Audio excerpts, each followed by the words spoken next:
Hello, this is Jody Limner, and I'm going to go through a brief overview of your 212 and 222 courses.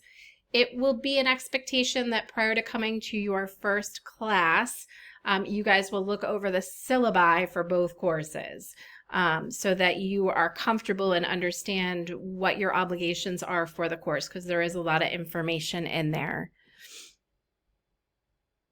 And so for credit hours for 212, that 212 course goes along with the LC4. LC4 is your 212 clinical, which is on Mondays and Tuesdays. And that in total is an 8-credit course. So 3 of those credits come from clinical and then 5 hours of theory, which would mean that you're normally in class 5 hours a week. However, because we condense the content down into 9 weeks, in order to give you time to complete your capstone at the end of the course, you actually have a 4-hour in-person class, and then you have an additional 3.5 hours every week that's asynchronous that you need to complete. So in total, 7.5 hours of class time. And that does not include your prep or your studying. So it is a lot of time if you think about that, in addition to your Monday and Tuesday clinicals, and then testing is on Fridays. 222 and LC5 go together. 222, in total, it's a 5-credit course. It's 2 hours of class time. So you have 2 hours face-to-face and then an additional hour online every week in order to get you that 3 or 2 credit hours worth of theory time. And then your 3 credit hours for LC5 is your capstone. And that you will do 120 hours in your capstone facility. And a 3-credit clinical course is actually 135 hours. So that extra 15 hours, you guys will do SCE, you'll have capstone orientation, and kind of other pieces that equate to that total 135 hours for that 3-credit LC5 course. So I am your capstone and course coordinator. I coordinate both 212 and 222. Barb Sage is going to teach your content for your 222 course. For 222, I do your SCEs and I oversee your capstone experience. For 212, I teach half the content and Lauren Bardis teaches the other half of the content. So Barb Sage, if you don't know her, she is wonderful. She teaches in 222. Students really, really appreciate her. And she is more than willing, even though she doesn't post like official office hours on the site, she is more than willing to meet with you if you have questions or concerns over the content. But I do ask that you are very respectful of meeting times outside of class. Lauren Bardis is a nurse practitioner who teaches with me in 212. Again, she is an adjunct. She does not work full time. And so if you do, she is more than willing to meet with you to answer email questions, anything that you have. Just please be respectful of her time. 4th semester, overwhelming. I know this can seem like a lot as I go through it, and I say it every semester because I'm kind of shocked at how crazy it is. If it makes you feel any better, and it probably won't, but, you know, I have 2 children. I have an aging parent. I lost my father this past semester. So, you know, my mom is kind of on her own. So I know what it's like to have kids, to have kind of that obligation of other family. And I'm also a doctoral student. So I am in school too, and I have a lot on my plate. With that said, I am more than here and more than available to you guys. But when I say that, it's that I know how important time management is and that you really have to be organized to figure out when you are going to accomplish all the things that you need to accomplish. So I can tell you with myself, I keep calendars, you know, lots of notes, lots of lists. That's how I keep things going. But you know yourself, you're going to have to know like how you're going to navigate this semester because it is really busy between your clinicals, classes, all of the content, and then your capstone at the end. The courses themselves, again, classes are on Wednesdays, so your 212 class is from 9:30 in the morning until 1:30. Attendance is expected, and I have to tell you what we are doing this semester is all of the content is the same. We have arranged it so that when we post it in class, there will be 4 modules with your content in it. Each module is going to be the content on each exam. So it's exams 1, 2, 3, and 4. And then your comprehensive final exam is at the end. So when you click into the first module, it's going to have weeks 1 through 3 and all of the content. You are going to be expected to, I have written in there what you need to know prior to coming to class. It's going to be very, very important for you to prepare for class, to look at the exemplars, because we're going to be posting stuff online that won't be reviewed in class, that will be online only. And then, you know, class time is really going to be for new content that we're covering that maybe Pearson doesn't go into very much, but you need to know it for practice. And then, you know, also applications. So it's really going to be applying the information that you learn. So it's going to be very important that you're preparing for class. Your 222 class is from 3 p.m. to 5 p.m. Each week, you're going to have online content that is asynchronous, okay? I think for 222, she posts for you to review the online content on Fridays. Really just kind of stay on track with each course. Look at Brightspace, because each course is going to look a little different. Barb runs her content the way she runs her content. She's very organized. She's going to teach, you know, differently than, you know, I teach and Lauren teaches. We all have our own teaching styles. So please make sure that you're getting into Brightspace, that you're looking at each week, and that you are clear on what needs to be covered before you're coming to class. Your exams are on Fridays in weeks 3, 5, 7, 9, and then you have a final in week 15 and a final in week 16. So in weeks 3, 5, 7, and 9, the 212 and 222 exams are given together. You can start with whichever exam you want. So if you feel really good about 222 and you just want to whip through that and get that done, you can start with 222 and then sign into your 212 exam. Your 222 exam will be 25 questions. Your 212 exam will be 40 questions. On Mondays and Tuesdays, you'll have your 212 clinical. The times may vary a little bit, so I'm not going to tell you exactly what time. Mostly it's going to be like 7 a.m. until whatever time in the afternoon. So depending on your facility, and I think we do have one evening clinical. So just pay attention to the clinical that you're assigned to, but they are on Mondays and Tuesdays. And at the end, it's going to equate that you should meet expectations for 135 learning hours of clinical time. Then you will have 2 ATI exams. The ATI Predictor exam is given as part of the 222 course. That mimics the NCLEX. It is a 4-hour exam, and that is given after capstone. Because you guys come back from capstone, and after you apply all of this knowledge that you learned throughout the program and you really apply it into your capstone experience, you really do come back. Students say, I come back with confidence and I feel more like a nurse. So it's a good time to sit and take that predictor exam, and it will let you know how the probability that you will pass your NCLEX on your first time. So if you go through and you really are studying for your finals, and you have study materials for the ATI Predictor exam, you're going to be ready at the time that you graduate to sit for your NCLEX. And you want to make sure that you sit for that as soon as you possibly can after you graduate. And I will talk more about, you know, applying for your license and scheduling your NCLEX exam when we do your entry to practice, which I'll post in the course later on in this semester. Your ATI Med-Surg exam is literally just Med-Surg content. It's not going to have your peds or your mental health or like the specialty stuff. And that is given as part of the 212 course, and I think I have that on Friday in week 8. And then there are going to be med exams that you have to take as part of the 212 course. This is why I said most Fridays you're going to be on campus for testing. The med exams will be in like weeks 2 and 4, and then I think I have the other one in week 8. If you have to get to that third med exam, you'll take it either before or after your ATI exam.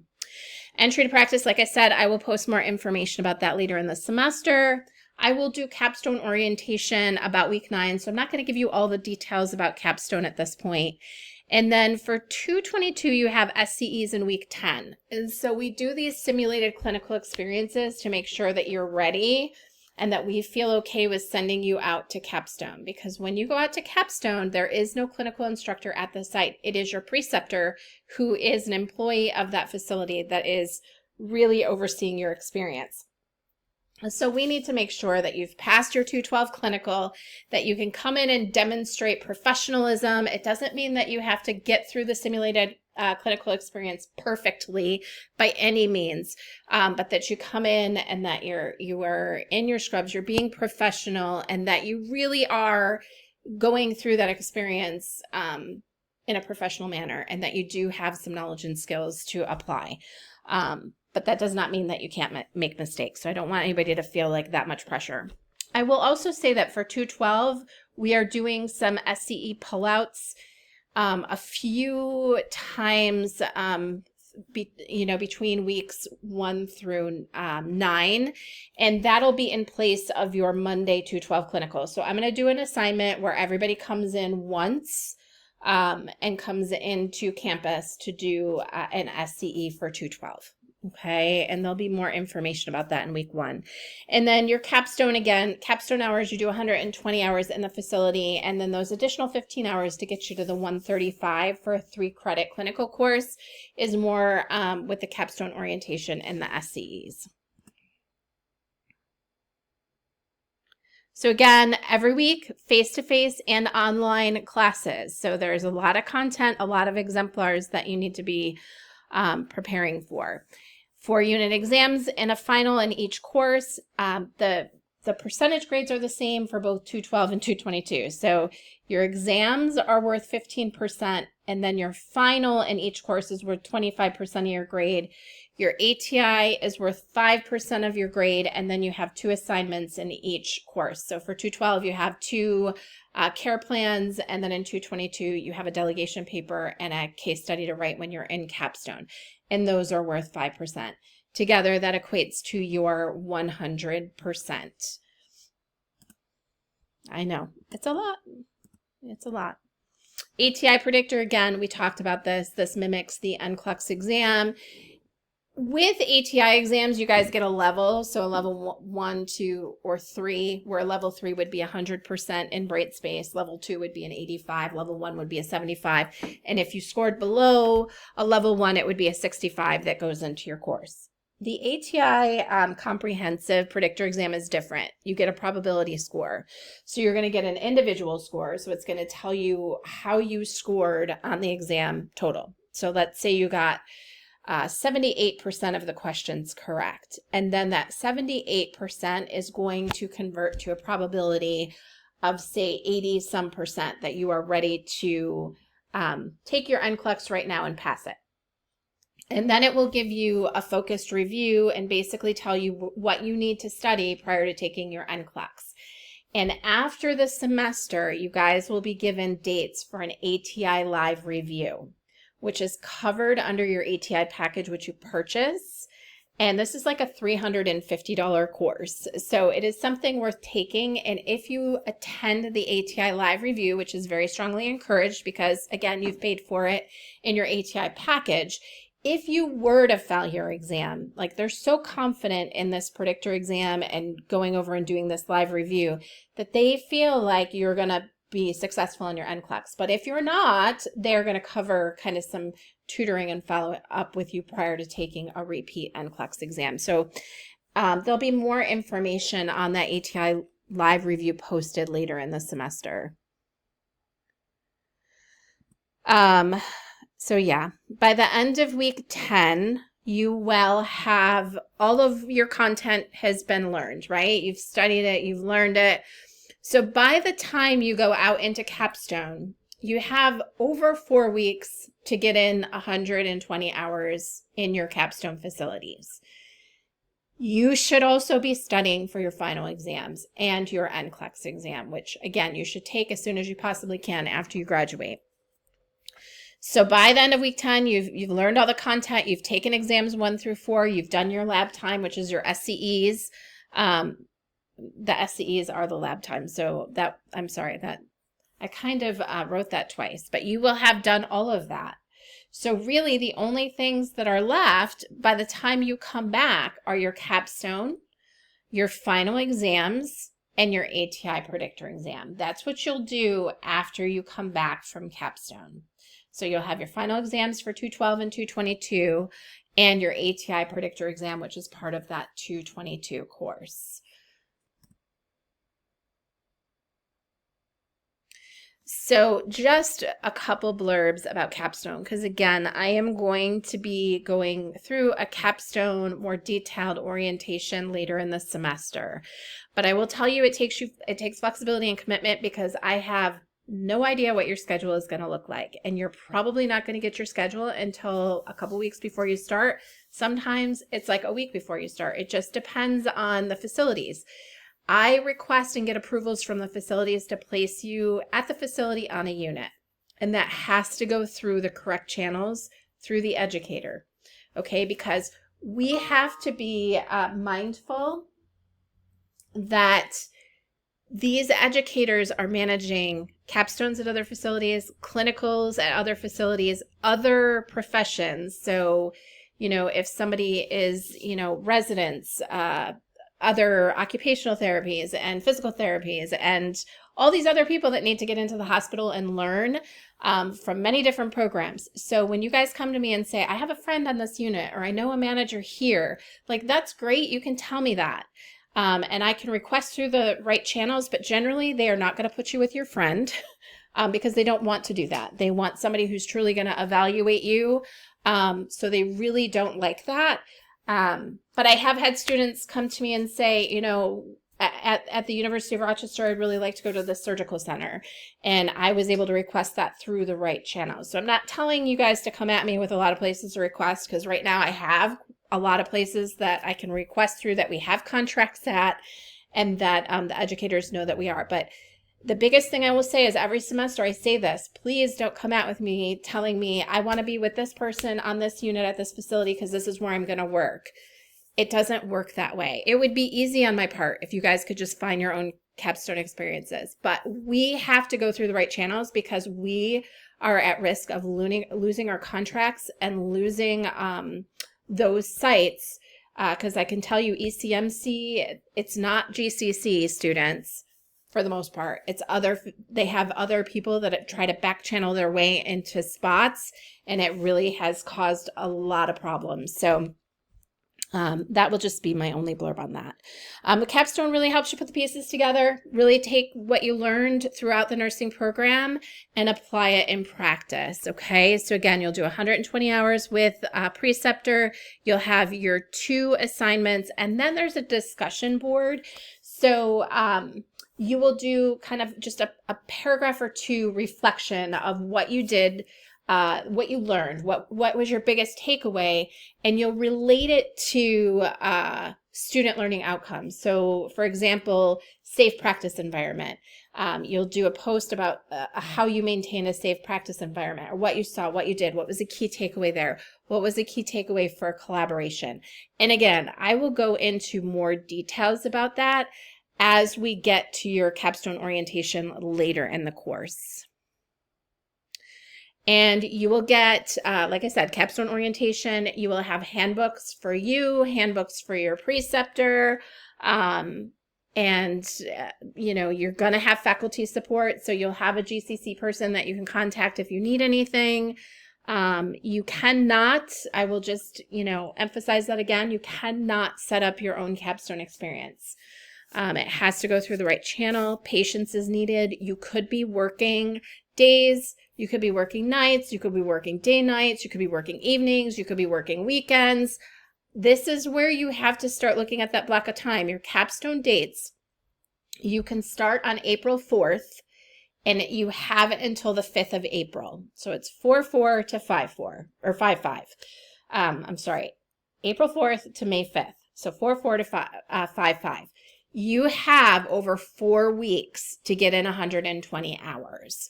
So, if there are conflicts like a shift that you can't work, usually there's enough flexibility to get you your hours with you being able to miss some of those shifts. But if you work, you're going to have to let your employer know now, because I cannot guarantee you shifts. The only place where I can say has, day shift for sure is going to be a PACU, but even then you're working into the evening, and some people have 8-hour shifts and some people have 12-hour shifts. So I cannot promise you any shift. And so flexibility is needed. So plan for that now. You have the dates, please plan for that now. You will be given a preference sheet in week 1 or 2 where you can kind of tell me, I would prefer to be in Buffalo or really want to be in Rochester. So I can tell you where I've placed students. My only Buffalo placement right now is ECMC. Okay, I will say that again. My only Buffalo placement for Capstone right now is ECMC. BGH, I guarantee nothing because they really prioritize other programs in Buffalo over us for Capstone spots. That's not to say I've never gotten spots there, but it is not easy.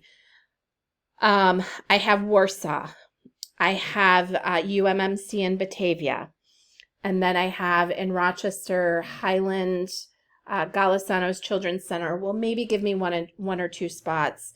I have Unity, Rochester General, I think I said Highland and Strong. So basically all of the Rochester facilities that I get. Sometimes I will get some offshoots, like this semester I got the Surgical Center in Rochester. Sometimes I can get a psych spot. It just depends on what they have available and how many other Capstone students they're trying to fit into placements. But I will give you a preference sheet so you can kind of tell me my first preference is to be in Rochester or in Buffalo. And then you can circle some specialty units that you're interested in, but most of my spots are med-surg. So I guarantee nothing. I do get some labor and delivery spots, but again, I usually get about 20 requests for labor and delivery, and I can only place so many students there. So you got to give me more interests on the preference sheet. So you guys will have that to make some notes to me. And tips for success in getting through the semester, you got to stay on track. Okay, if you fall behind, so I will say this right now, if you get really wickedly sick and you miss, a full week, it is going to be very tough to catch up. So, I've had some students who've had to withdraw from the course because they got really sick. They were sick for 2 weeks, missed right off the bat 2 clinical days and a class, and it sets them behind. So take care of yourself, stay on track, stay motivated, be disciplined when not motivated, because most times we start out really strong and we're like, hey, this is exciting. And then we get about 4 weeks in and it's like, oh, I can't do this anymore, whatever. Then you have to rely on that discipline. So, really get yourself a schedule, kind of figure out how it is you're going to get through. Stay focused, utilize office hours. So, my posted hours are on Mondays. So I'll have some students Zoom in from clinical or right after clinical on Mondays. And then Fridays, 9 to noon, which is before the exams. And sometimes I can work in some other hours, via Zoom, or if I'm on campus, like Wednesday between classes, if I don't have a faculty meeting. Prepare for your classes. Hey, if you don't and you are expecting to come to class and that we're going to tell you everything and that you're going to learn it and absorb it all, you won't. You have to come in having some foundational knowledge about what we're teaching and going over in class so that you can start to put pieces together and really critically think, because the test questions and what I have heard from previous students is, oh my gosh, these test questions are different. We're not asking you to memorize things. We're asking you to apply knowledge. So we're really at the higher levels of analyzing data that you get from, assessments or, diagnostic tests. And really, we're asking you to prioritize. So if you're not coming in with foundational knowledge to class when we're trying to go through case studies and getting you to really think critically, you're going to struggle in the course. Attend your classes. If you can't come to class, you can get notes from another student. We generally post some stuff online. We do not Zoom classes. So you can get notes from another student if you're sick and you can't be there, but it's really strongly encouraged that you come to class and know your weaknesses. So know what it is that you struggle with so that you can give yourself some support, okay? And find that, as you need it. So first week of class, come prepared. You guys have the welcome letters. It has the first couple weeks of content that you're going to be covering. You have your Pearson textbook. So you can dive into your textbook and start reading those exemplars and at least start with that baseline of that, because that what's in the text is really baseline data of what you need to know. You know, for example, with coronary artery disease, it's going to tell you a coronary artery bypass graft is a treatment for revascularization for coronary artery disease. Okay, in class, I will go more in depth into what a coronary artery bypass graft is, what the nursing considerations are for that, all of that stuff. So you have to have the base knowledge, and then we piece things together as you come to class. Okay, let's see. Make sure that you review the syllabus for both courses. Okay, I get asked so many questions that really could be answered if a student just looks at the syllabus. So please look at that. I will post the assignments for your SCE pullouts for 212 and your SCE day in week 10 for 222 in the first week or two of class. Clinical orientation will be with your clinical instructor at your clinical facility on Tuesday, 1/20, which is the first week, and it's the day before your Wednesday class. So I will be giving you, you guys will know, I have to look at what the clinical facilities are for next semester and kind of get you guys situated into a clinical spot there. And then your clinical instructor, I will give them your names and they will reach out to you and let you know what time to go to the facility on that first day, what to expect from the facility, all that good stuff. So that will be your clinical orientation. And then again, this is kind of just a broad overview of the course. You guys should be looking at the syllabus for both courses, and then I can answer questions and we can do a brief overview of the syllabi, you know, in that week 1 class. Okay, but it's going to go a lot faster if you guys have already looked at that. And so that's it. And I know it sounds like a lot, and I know it's overwhelming. It's always overwhelming when I do this video for students. Because I appreciate, I know that it sounds like a lot. It's a lot for you guys. It's a lot for me as well. But we get through it and you guys can do this. And you think that by May, you guys are going to be taking your NCLEX and getting jobs and going out to practice as registered nurses, which you will have no problem finding a job as a registered nurse. So, you know, it's exciting and it goes by fast. It goes by really fast. And so you just have to make the plans now for how you're going to prioritize your education so that you can meet everything that you need to meet for both courses. And if you have questions, reach out. I do check into my email a little bit over break, but then I will be back at JCC the week prior to the classes starting. Okay, so have a really, really nice break. Thanks.